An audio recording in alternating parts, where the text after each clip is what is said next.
15 quickest minutes of sports. Ready to give y'all the business. Ain't nothing change. Nothing change.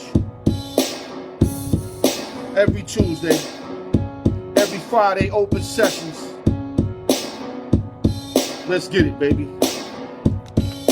So much to do in so little time. So let me pause this real quick. Let me get started. Shout out to the East Coast, West Coast, Midwest, Las Vegas, New York City, LES to the death, Triple H Entertainment, Syndicate Radio, TV, D, Beaming.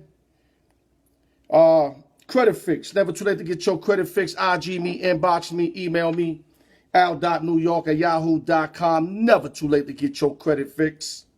Need advertisement? Hit your boy up. Let me get you on the map. Hit me up. We'll work something small.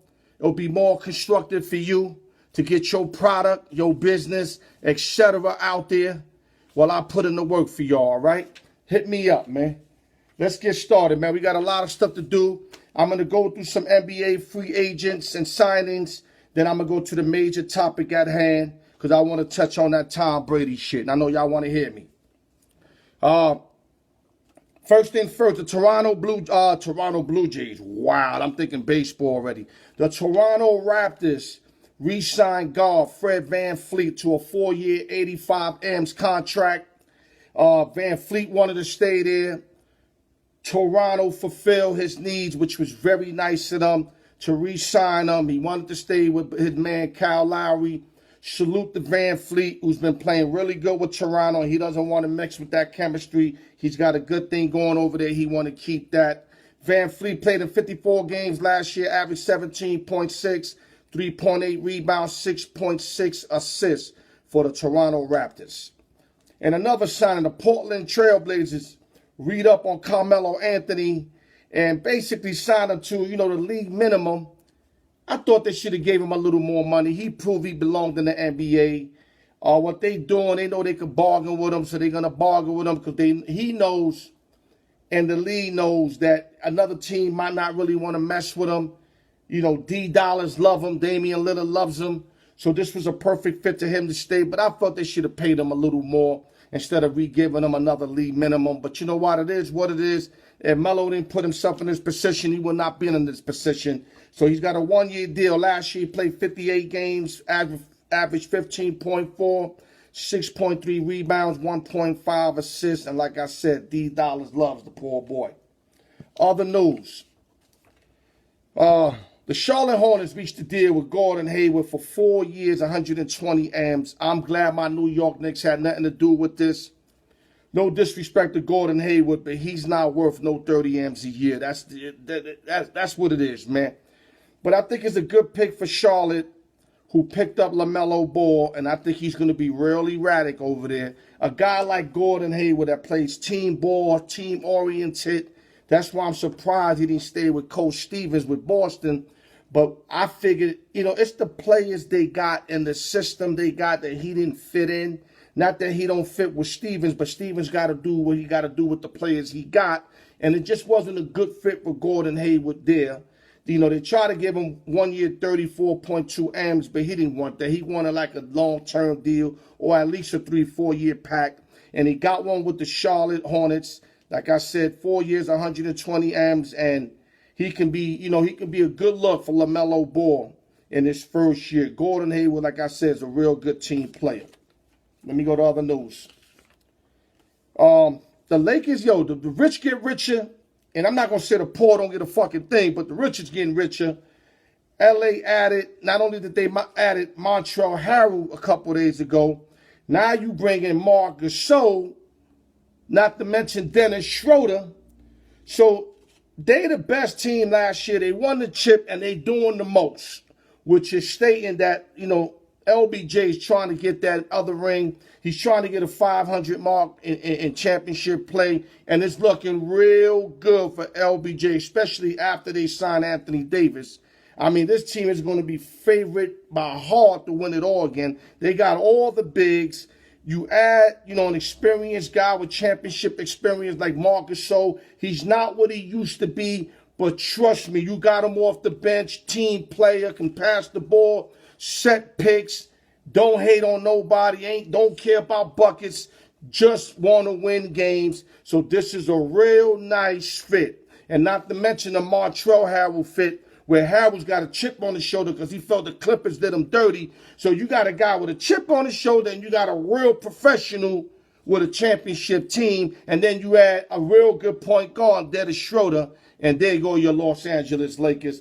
But Gasol averaged 7.5 last year, 6.3 rebounds, 3.3 assists. And like I said, he's more of a bench player now, and he would help him off the bench. Nice pickup for the Los Angeles Lakers. Boston Celtics re-signed Jason Tatum to a rookie extension worth 195 M's. Great move by both sides. Tatum fits with Boston. Boston did what they had to do to lock him in. Tatum played 66 games last year, averaged 23.4, 7 rebounds, 3 assists. I love me Jason Tatum, and it was only right that he gets the extension with the Boston Celtics. In another extension, the Utah Jazz signed up Donovan Mitchell, a 5-year extension, also worth 195 M's.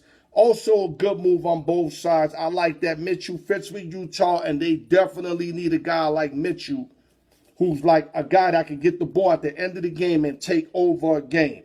That's what the Jazz need, because they usually play team-oriented, and they never really got a guy of this magnitude beside maybe the call the Mailman Malone, and the Mailman wasn't this hardcore. I mean, Mailman was nice. Him and Stockton made that, that tandem that was elite. But Mitchell's a superstar. And this is a huge extension. Great move by the Utah Jazz, locking them in. Like I said, Mitchell averaged 24 points, 4.4 rebounds, 4.3 assists. But the amazing thing he did in the playoffs, he averaged 36.3, 5 rebounds, 5 assists. Donovan Mitchell is that dude. Let me go to other news. Clippers lost 2 big men on the first day of free agency, Montrell Harrell being one of them.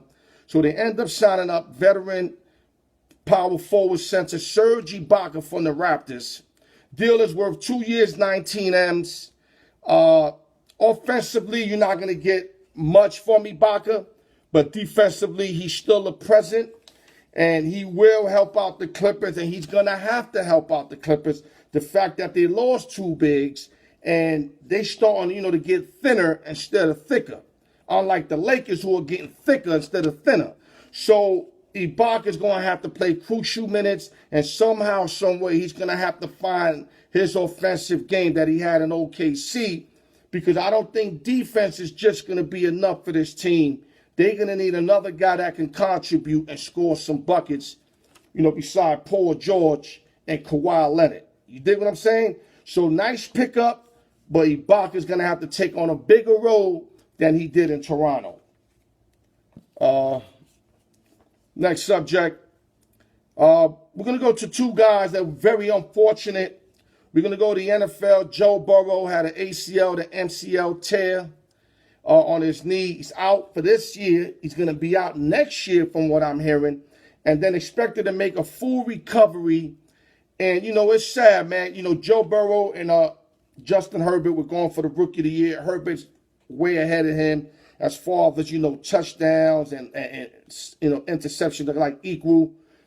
So I didn't think Joe Burrow was going to win Rookie, MVP of the Year or Rookie Sensation of the Year. Herbert's going to win that. But Joe Burrow was good. I loved him at LSU. I think he was getting better every week, though he got no time with Cincinnati. This is a huge, huge injury for the Bengals and Joe Burrow. This is the last thing the Bengals needed, man, because they needed to continue to improve with Joe Burrow. And now he's going to be out the rest of this year, he's going to be out the rest of next year. And prayers over Joe Burrow to get back to 100%. Another sad news, we're going to go to the NBA. Klay Thompson's out again. Had 3 weeks after fully recovering from last year's injury, and now he tears an Achilles heel. That's going to put him out the rest of this year. Expected to make a full recovery. Sad story up in Dub Nation. They was expecting Klay over there and to make another run at it. And without Klay, I don't think they have enough. Even if they get Oubre, Wiggins start to play a little bigger, I just think Klay's just that good. They're not going to make up the loss of Klay Thompson. Salute and also prayers for Klay Thompson. Now, let's go to other news real quick. I got about 5 minutes left. The Las Vegas Raiders looking real good. They took Kansas City Chiefs to the end of the game this Sunday night, lost 35-31. They were up basically the whole game. David Carr looking good. Gruden's coaching good. Their defense is okay, even though they gave up 35 points. They was making some plays against the best offense in the game, and they just came up just short, and now the Raiders are 6-4.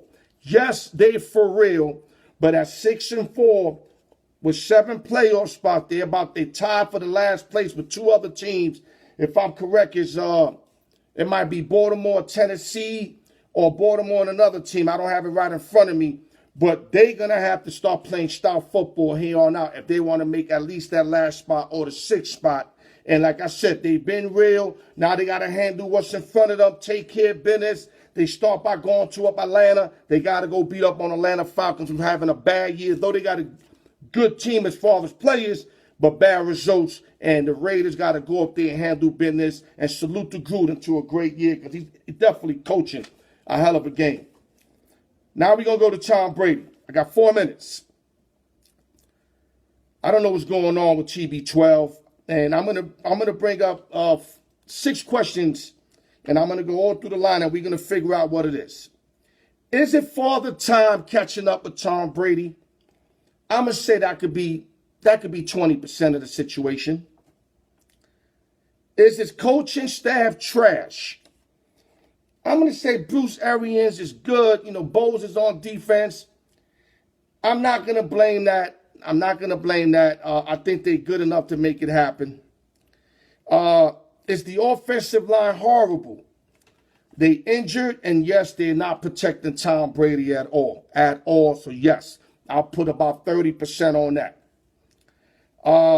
Did Tom Brady lose a step or 2? That's what he's looking like out there.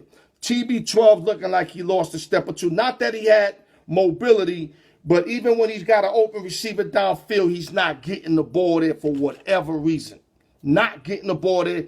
Throwing it mass short. The ugliest interceptions I've seen Tom Brady do, they kind of look like Eli Manning's. When he came in the lead, them interceptions he was throwing were basically like fair catches. The defender just stays there and catch it. Really, bad luck for Tom Brady. Bad luck. Is playing in the AFC East with playing against the Jets, the Dolphins, and the Bills a lot easier than what he's facing now? Yes. When you got the Jets 2 times a year, and the Dolphins who just started getting good this year, and the Bills who improved last year, these are games that Brady, that he dominated. Played them twice a year, and these are games that he knows that he can, drop back, carve them up. And now when you playing in the South, it's real difficult. You got teams that can ball, man. You got the Saints that are balling. Atlanta's not balling, but Atlanta's a tough out. The Panthers are a tough out, even though their records don't indicate it. And not only that, playing in the National Conference is tough itself. I think the National Conference got better teams, though the AFC got the best 2 teams in Pittsburgh and KC. But everybody else is like, NFC got a lot of good teams, And last but not least, I think this is the problem here with Tom Brady more than anything. Not playing with Josh McDaniel and Bill Belichick, because between them 2 and Brady and them in the room setting up a game plan for every game against the opponent, there's no bigger brain trust than them guys right there. And not to mention, if Belichick had those offensive line in Tampa Bay, listen to me carefully, half them fucking linemen would not have no work. Because the fact that you letting Brady get hit the way he's getting hit, you would not have a job if you was in New England with Bill Belichick. And Bruce Arians got to stress that a little more. He's got to tell these guys that if you're going to let Brady get hit the way he's getting hit, and I'm not just saying that's the excuse. It's a lot of things. It's everything I just said. But that right there, he ain't getting the time he was getting in New England. And that's killing Brady, which is showing me that he's not as great as I thought he was. Because if you was this great, you'll find a way to make this happen. And it looks like every time this guy gets pressure, he ain't the same Tom Brady. And I'm not feeling that. I'm not feeling that at all. Tom Brady, you need to step your game up. You need to start showing out, because it's looking like all the above right now, a little part of everything I just said, and you're losing a step, and you're not delivering when you have to. So you better turn around sooner than later, or the Tampa Bay Bucks are getting bumped in the first round. I already said they're not winning this year, but I think y'all could win next year. And with that, unfortunately, my 15 minutes is up. Damn, that was quick, man. Woo! Tune in this Friday to Open Sessions. You know we all going to get involved. We're going to have fun like we always going to have. Happy Thanksgiving to everybody. God bless y'all. Don't drink and drive. And like I said, TB12 is not showing out. I'm not here protecting him. He is underplaying his skill set, and he deserves what he's getting until he steps it up. And he did not step it up this on Monday night. He did not show out. He did not show us anything besides looking washed up. And with that, I'm Al York Sports. I love y'all. Nothing but the raw truth to help you guard. Hold your heads, y'all. Happy Thanksgiving.